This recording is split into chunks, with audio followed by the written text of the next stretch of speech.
So I'm on here because I want to share my story. So my story is my own experience.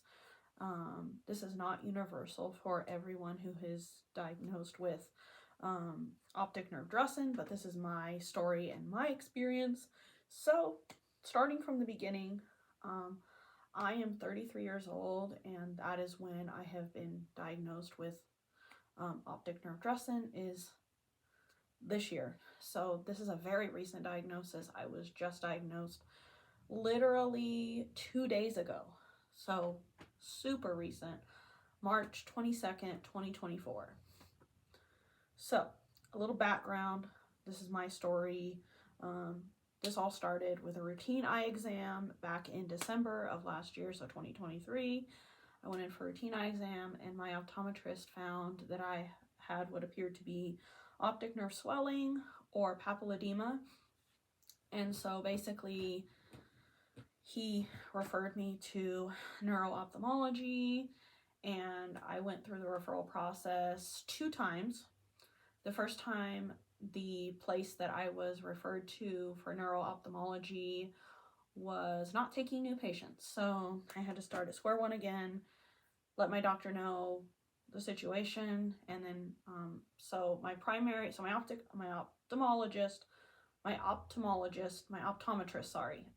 optometrist was the one that originally wrote out the referral, and then I had to send that referral to my primary care doctor for his approval, and then he sent that order over to the specialist for the referral. So it's a process. The referral process is a process. And that part was probably the most stressful part of this journey so far that I've encountered, to be perfectly honest. So anyways, finally got an appointment for neuro-ophthalmology, actually general ophthalmology. So you have to get a referral from general ophthalmology before you can then get a referral for neuro-ophthalmology. So currently I have been to general ophthalmology, which was where I received my most recent diagnosis of ODD, optic nerve Drusen. So my referral for UC Irvine was approved by my doctor, and I set up my first appointment. And so this past Friday was my first appointment with UC Irvine. It's in Orange, which is in California. And basically I came in, I checked in, my appointment was in the early afternoon. I came in, I checked in, and then basically the first thing they did when they took me back was they went over my family history. I have a family history of glaucoma and diabetes and prediabetes. So that was all inputted into the system when I first came in. And then they also looked at my prescription that I currently wear for my eyeglasses, and I was told that it's like a baby prescription, so it's a very mild prescription. So anyways, they went over my increased sensitivity to light. They also asked me questions having to do with, have you noticed at times whooshing sounds in your ear? And I said yes, and they put that down.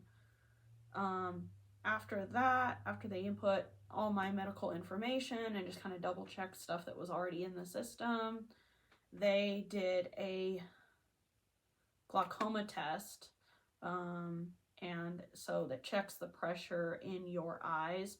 So the normal range for people who don't have glaucoma, the normal range is like below 20 or 21 or 22, and it kind of varies. From what I was told, I was technically still in the normal range, but I was in the very upper end of the normal range, so my number was 21 for the pressure in my eyes. So that's something that they'll have to monitor in the future. And then after they did the glaucoma test, the next thing they did was they did a peripheral vision test, where they basically have you sit in front of a screen, and they put like a little patch over one of your eyes, and then with the other eye you're looking, you have to stare directly ahead at a dot, and then while you're looking directly at the dot, you can't look around, but like while looking at the dot and staying focused the whole time on the dot in the center of the screen, you have to press a button every time you see like flashing little dots that pop around the screen, in all different areas from top, bottom, left, right. So they did that. They did the peripheral vision test.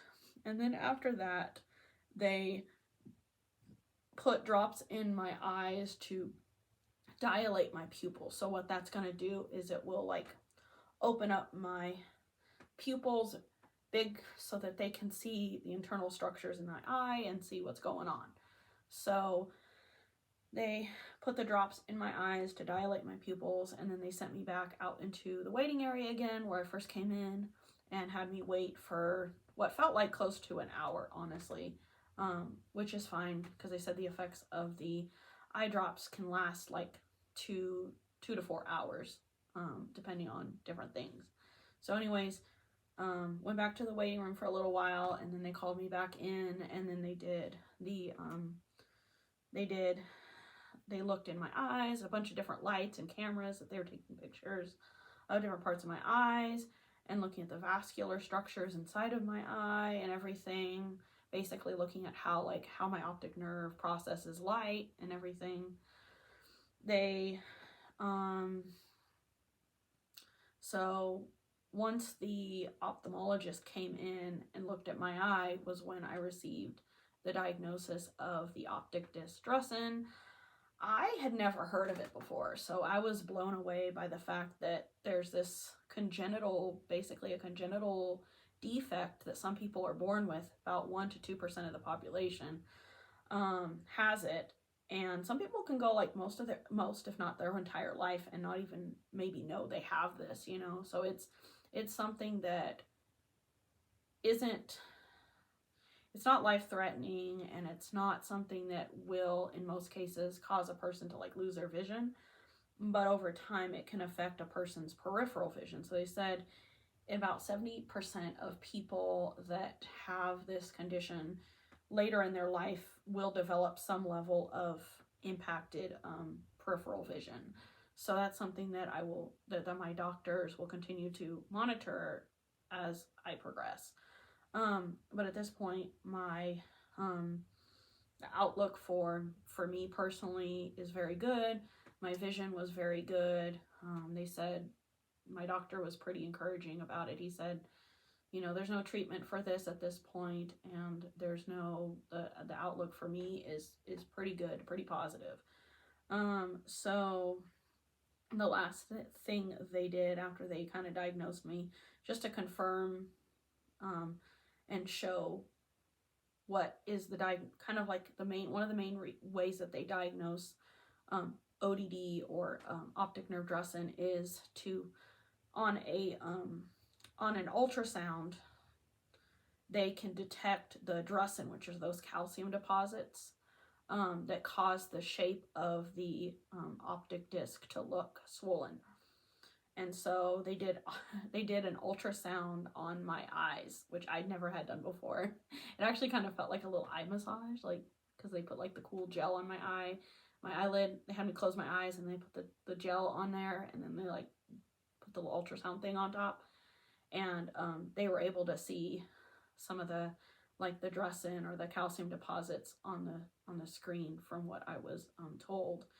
So that's basically my story so far. So it's been 2 days since I've been diagnosed with optic nerve Drusen, and my doctor will continue to monitor any changes in my vision.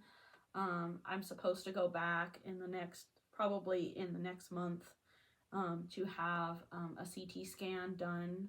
The CT scan, again, will just even more like show more clearly those calcium deposits that I have in my optic disc area. So I'm very optimistic about this whole situation, because I went into this thinking I had swelling on my optic nerve, which is a lot more serious of an issue. So basically, another word for optic Drusen is also Pseudo-Papilledema, or it's a type of Pseudo-Papilledema, which meaning it's not papilledema, but it looks like papilledema, if that makes sense. So anyways, I'm on here to share my story, and I will update as I learn more and find more information about this to help others with this, because I guess technically it's considered kind of a rare condition, since it only affects 1 to 2% of the population. So thank you guys for listening, and I hope my story encourages others who are going through this journey too.